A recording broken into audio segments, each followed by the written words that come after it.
Everyone, welcome back to my YouTube channel. तो जैसा कि आपको पता है, आपका 24 अक्टूबर को यूटेट का एग्जाम है।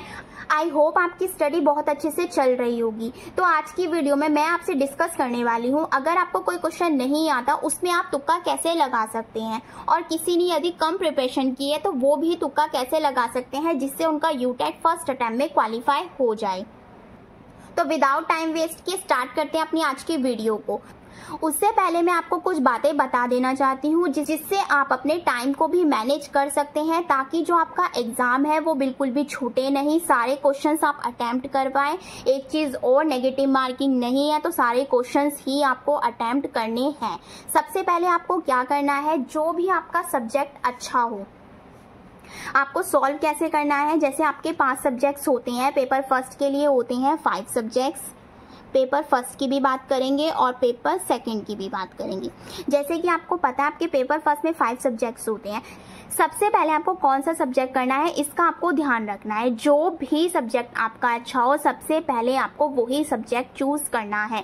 अकॉर्डिंग टू मी, अगर मेरे अनुसार बात की जाए तो आप सबसे पहले सीडीपी को चूज करें। सीडीपी का जो कंटेंट होता है वो मोस्टली बच्चों ने पढ़ा हुआ होता है, क्योंकि सीडीपी जो होता है वो एक ऐसा सब्जेक्ट है जो सारे सब्जेक्ट्स में आपकी हेल्प करता है। इसीलिए आप सीडीपी को सबसे पहले करें। उसके बाद आपको हिंदी करनी है, या लैंग्वेज में से आप कोई सी भी कर सकते हो, हिंदी, इंग्लिश, संस्कृत, उर्दू, जोन सी भी आपकी लैंग्वेज जो वो आप कर सकते हो। फर्स्ट पेपर में आता है इसके अलावा ईवीएस। इसके बाद आपको ईवीएस करना है, और चाहे मैथ में कितने भी आप एक्सपर्ट क्यों ना हो, आपको मैथ को सबसे लास्ट में करना है, क्योंकि मैथ जो होता है हमारा टाइम कंज्यूमिंग होता है।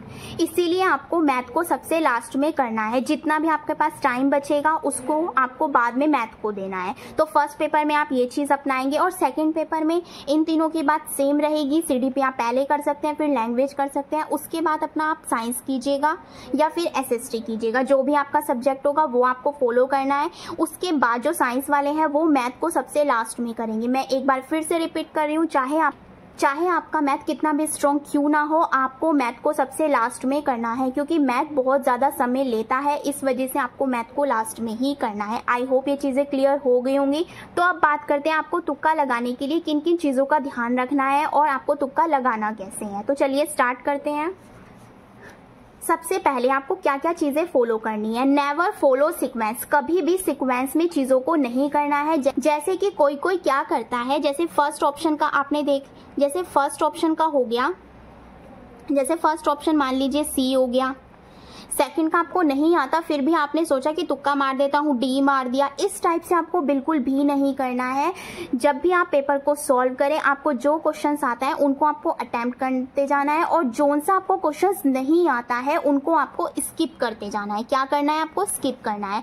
जो भी क्वेश्चन नहीं आता उनको स्किप करते जाइए, और एक क्वेश्चन को 1 मिनट से ज्यादा नहीं देना है। बिल्कुल भी एक क्वेश्चन पर टाइम वेस्ट बिल्कुल नहीं करना है आपको। जो भी क्वेश्चन पढ़े उसे करें, और नहीं आता है तो स्किप करें और आगे बढ़े। अच्छा, ऐसा भी होता है कि वो एक क्वेश्चन पे ज्यादा समय व्यतीत करता रहता है कि हाँ इसका ये है, ये नहीं, बिल्कुल भी नहीं करना है। जो नहीं आता है उसको स्किप करें और आगे बढ़े।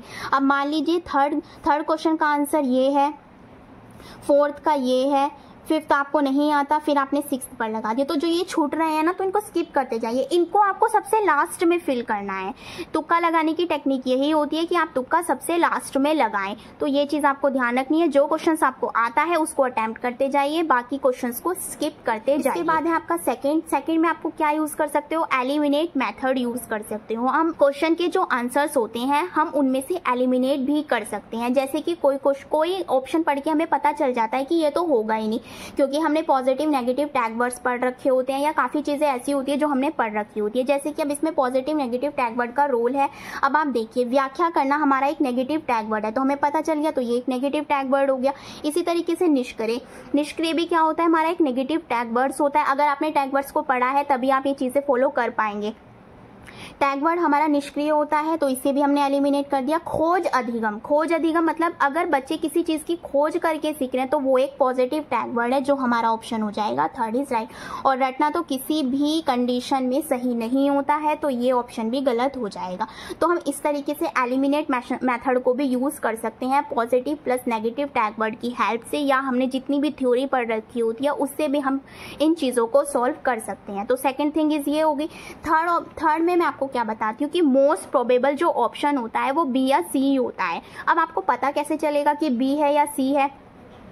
उसके लिए आपको क्या करना होगा, जब भी आप अपने ऑप्शन को फिल कर लेंगे, जिस टाइप से आपने ये फिल कर लिया, तो उसमें आपको क्या पता चल जाएगा, उसमें आपको एक बार ये एनालिसिस कर लेना है अपनी आंसर शीट में कि आपने ज़्यादा ऑप्शन बी को लगाया या सी को लगाया है। मान लीजिए आपके बी ऑप्शन जो थे वो 33 हैं और जो सी ऑप्शन है वो 45 है, तो आप इसमें देख पा रहे हैं बी ऑप्शन जो है हमारे कम है, तो आप जो क्या करेंगे, जो ज़्यादा चांसेस रहेंगे वो बी ऑप्शन के रहेंगे। तो कोशिश करिएगा कि बी ऑप्शन आप ज़्यादा चूज करें, तो बी पर आपको टिक करना है। फिर मोस्ट प्रोबेबल ऑप्शन जो होता है वो बी होता है इस कंडीशन में। अगर सी में आपको 33 मारे हैं, इसमें 45 मारे हैं, तो उसके चांसेस होंगे कि सी ऑप्शन ज़्यादा सही होगा। तो ये चीज़ आपको ध्यान रखनी है। नेक्स्ट है आपका, अब मैं आपको जो ट्रिक बताने जा रही हूँ इसे तो आपको ज़रूर फॉलो करनी है अगर आपको कुछ भी नहीं आता है तब। सबसे पहले आपको क्या करना है, आपको क्वेश्चन पढ़ते जाना है, जो क्वेश्चन आपको आता है उसे सही करना है, जो क्वेश्चन आपको नहीं आता है उसको आपको स्किप करते जाना है। अब आपको मैं ऑप्शन लगा के दिखाती हूँ आपको कैसे चीज़ों को फॉलो करना है। मान लीजिए आपके फर्स्ट क्वेश्चन का आंसर जो है वो थर्ड है, सेकंड आपको नहीं आता, थर्ड भी आपको नहीं आता, फोर्थ का आपका बी हो जाएगा, फिफ्थ आपको नहीं आता, सिक्स्थ का आपका फर्स्ट हो जाएगा, 7, 8, 9 आपको नहीं आता, 10 का आपका फर्स्ट हो जाएगा, 10 का आपका फर्स्ट हो जाएगा, 11 का आपका सेकंड हो जाएगा, 12 का आपका डी हो जाएगा।